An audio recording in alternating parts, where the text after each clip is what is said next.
Bonjour et bienvenue dans Verbouille. C'est la Summer Edition et pendant la Summer Edition, tous les mardis, on va voler l'idée d'un podcast pour rendre hommage, attention, c'est toujours dans le plus grand des respects. Et aujourd'hui, avec Marie, salut, avec Mathieu, bonjour, on va se faire un mini floodcast. Et oui, le floodcast n'existe plus, il s'est arrêté il y a 1 an. Rest in peace.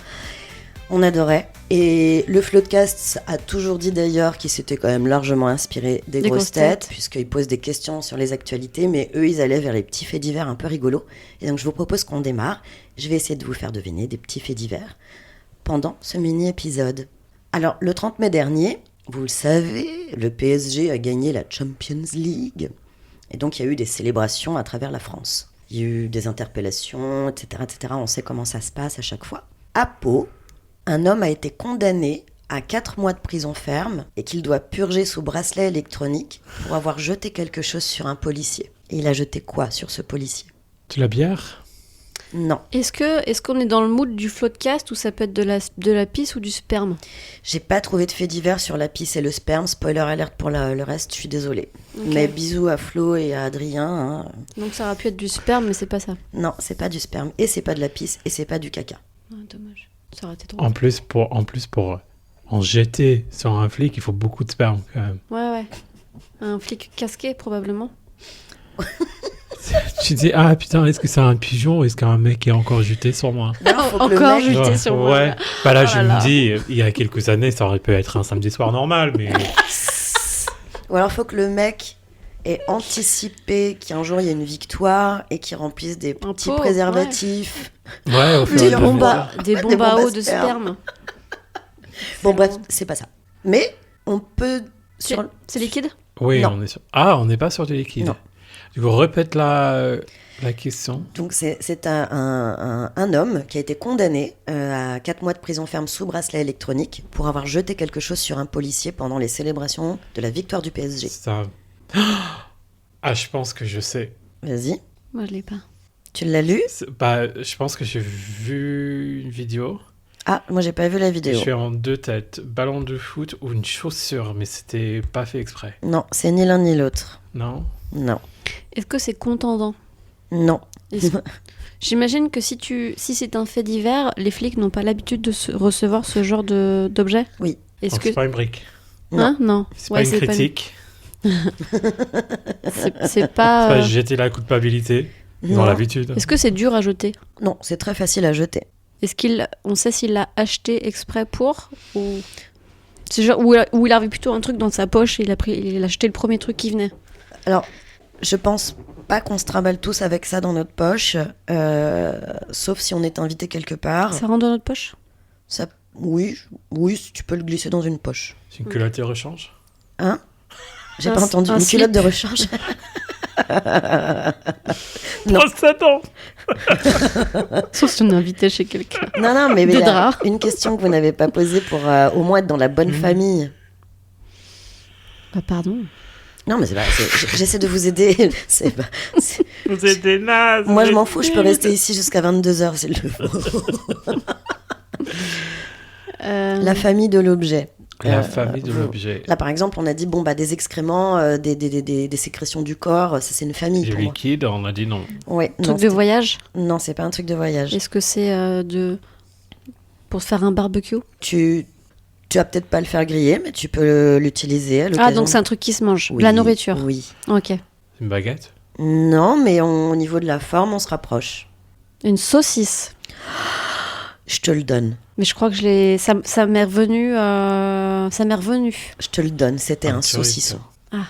Un petit saucisson ? Ah, je sais pas de quelle taille, Mathieu. Je suis désolée, je sais qu'on est très attachés à la taille autour de cette table. Oui, parce que là encore, je compare mes samedis soirs d'avant. Mais l'article ne le précise pas. Il devra aussi payer 600 € en dommages et intérêts. Ça fait cher le saucisson. Ça fait cher le Justin Bridou. Prochaine question. À Saint-Vincent de Connezac, en Dordogne, Véronique et Damien constatent la disparition d'objets dans leur jardin. De quels objets s'agit-il et que s'est-il passé ? Les vols de nains de jardin. C'est pas des nains de jardin. Sinon, ce serait une question chiante. Est-ce que c'est quelque chose qu'on trouve typiquement en Dordogne ? c'est pas spécifique à la Dordogne. Tu pourrais te dire que c'est spécifique. Dans le sud de la France, on aime bien, mais t'es pas obligé d'avoir. Transat. Non. Est-ce qu'on est sur quelque chose qu'on peut trouver à Truffaut? Est-ce que c'est des plantes? C'est pas des plantes. Plantes ou arbres? Non. Enfin, de la flore, quoi. Non. C'est de la déco? C'est pas de la déco. C'est plutôt... ça sert alors, table de jardin ou chaise ou... C'est pas du mobilier. C'est pas du mobilier? Non. C'est évidemment plus... Alors, c'est un peu inattendu, même si c'est pas dingo, mais... Ou les gens qui s'appellent Véronique et Damien, qui se mettent ensemble. Déjà, ça ressemble presque à Véronique et Davina.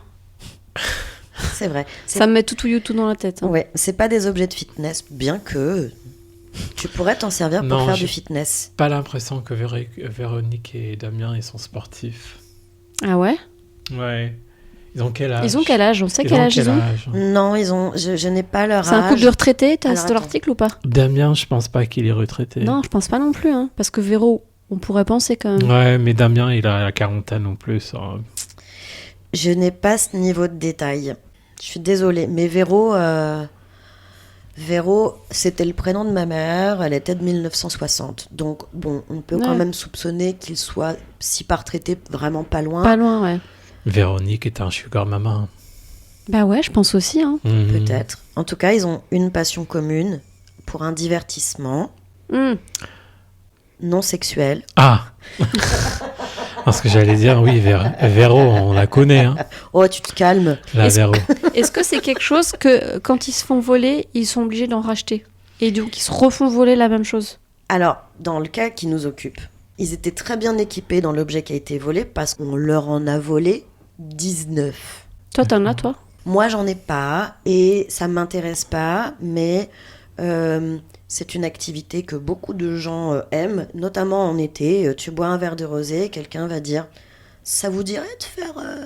Ah ouais. Exemple, c'est pas un molki. Vous savez ce que c'est le molki? Oui. Ouais. Mais c'est la pétanque? Oui. Les balles de pétanque? Ouais. Les boules de pétanque, ils se font voler leurs boules de pétanque? Oui. Mais pourquoi ils les rangent pas chez eux? Parce qu'ils ont… Ils ont un boulier? Alors, un boulier? Je sais pas, non, c'est pas un un boulier. boulodrome, on appelle ça, un boulodrome. C'est l'article qui le dit. Hein. Je vais pas faire perdurer cette question trop longtemps, mais non, mais je vais phénomène juste rigolo… revenir sur la question de l'âge de Véronique et Damien. Tu veux pas savoir qui a volé les boules? Parce que c'est ça qui est croustillant. Non, mais la raison, on hésitait sur l'âge de Véro et Damien, et là tu viens de nous sortir que c'est la pétanque. Ils ont 90 piges. Probablement, mais moi j'avais pas de débat sur le sujet. Hein. Je vous ai donné un indice avec le fait que ma mère Véronique était née en 1960, donc oui. Est-ce qu'on est sûr que Véronique et Damien sont en couple? Moi, c'est pas une mère et fils. Ou Damien, c'est peut-être un nom d'emprunt pour l'article. C'est le voleur, c'est Damien. Il a changé d'identité. On leur a volé 19 boules de pétanque, ce qui a suscité chez eux la stupéfaction et un amusement chez ces passionnés de boules, qui ont dû installer des caméras pour confondre l'insolite voleur. Ils ont trouvé alors? Oui. Un chien. Depuis le début du mois de mai, non mais tu t'approches. Véronique et Damien constatent la disparition progressive de leurs boules, laissées sur leur boulodrome qu'ils ont aménagé dans le jardin de leur maison. On est un peu bordélique, on ne les range pas, on les laisse sur le terrain, explique Véro. Tu peux le refaire avec une voix... De Véro. Ouais, de Véro. Bon, on est un peu bordélique, bon alors on les range pas, on les laisse sur le terrain, voilà. Le pauvre Véro. Eh bien, figurez-vous que c'était un renard. Putain, mais Et c'est là que je me dis... C'est une petite gueule, un renard. C'est vraiment... J'ai du mal à me fier. Il doit être très très très grand et avoir une très grande gueule parce que et puis le poids d'une putain de boule de pétanque. Il est motivé, hein. Mais voilà, et l'article s'intitulait Un renard qui préfère les boules aux poules. Oh, c'est mignon. Oui. Qu'est-ce qui a surgi de l'eau sur la plage d'Alamar à hier dans le Var à la fin du mois de mai, provoquant la surprise générale et un petit vent de panique? Le début de ce titre était presque un limerick, tout seul. Oui.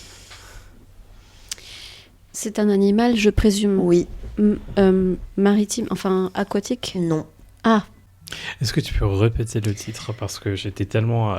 Qu'est-ce qui a surgi de l'eau sur la plage d'Alamar ou d'Alamnar à hier dans le Var à la fin du mois de mai, provoquant la surprise générale et un petit vent de panique?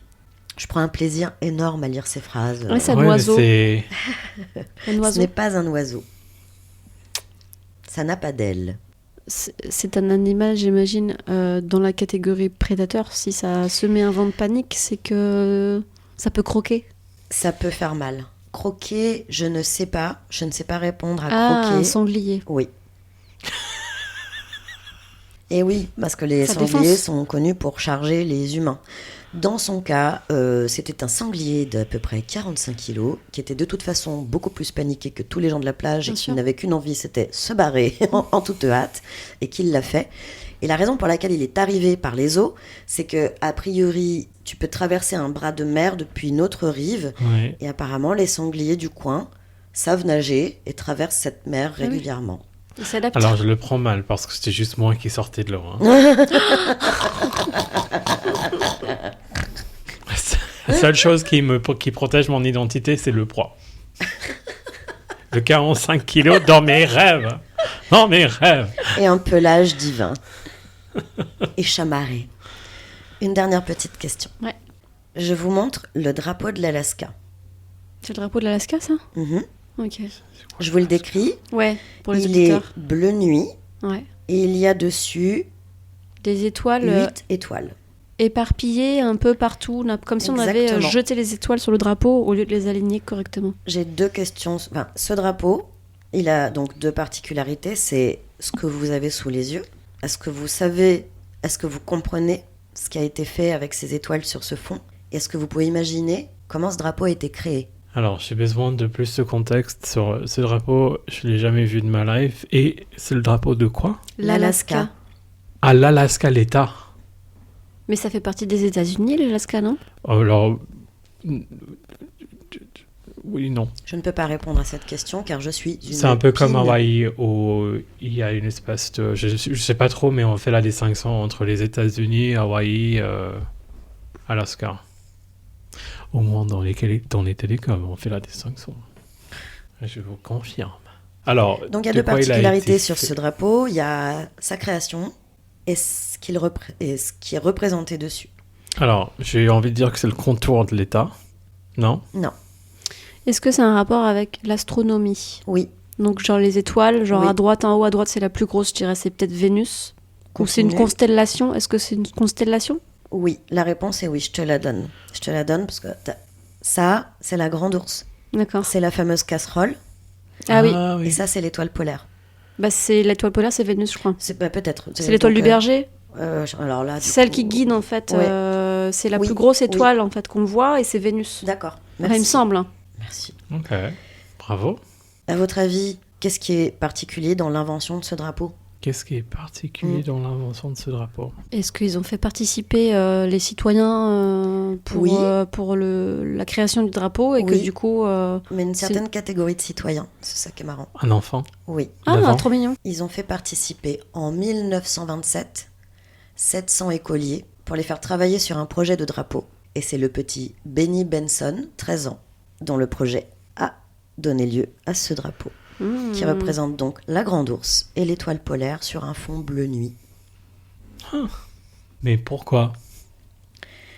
Merci pour cet épisode. Je vous laisserai aller chercher sur Wikipédia si vous voulez en savoir plus sur le drapeau de l'Alaska. D'accord. Merci Mathieu. Ouais. Merci, C'est un de ces Marie. trucs où le gamin, il a juste décidé que ça allait être comme ça, il a gagné, il n'y a vraiment pas d'explication. Bah non, mais l'Alaska, alors quoi? L'Alaska, c'est très haut dans le ciel. Est-ce que... Alors, Est-ce oui. que les étoiles, on les voit mieux parce qu'il y a très peu de villes, très peu de lumière. En plus, en 1927, les villes étaient peut-être encore pas partout éclairées par l'électricité. Donc, je sais pas, est-ce que les étoiles sont quelque chose d'un... 1950. 1927. Est-ce que les étoiles... Non mais, tu sais, mais c'est intéressant. En 1950, Elodie, l'électricité. 1927 en Alaska. D'accord. Oui. J'en sais rien. Faut lire la page Wikipédia, je n'ai pas fait cette démarche. Je me demande si ça fait pas partie des pays qui passent un bon moment en obscurité totale. Pendant très longtemps. Oui. C'était mon propos de dire ils sont très Genre hauts. l'hiver, Bah oui. oui. et s'ils n'ont pas tant de nuages, etc. Peut-être. Alors, je sais que les aurores boréales, il y en a là dans les pays scandinaves. Est-ce que eux, ils en ont aussi? Enfin, les étoiles, c'est fatalement quelque chose qui doit compter beaucoup dans leur culture, dans leur appréciation de la nature, blablabla. Donc, je trouve que c'est symboliquement très joli. Et voilà, c'était notre manière de rendre hommage au Floodcast avec des petites questions de ci, de là. Merci Marie, merci Mathieu. Merci. À mardi prochain pour plagier en tout hommage un nouveau podcast. Bisous, bisous. Bisous.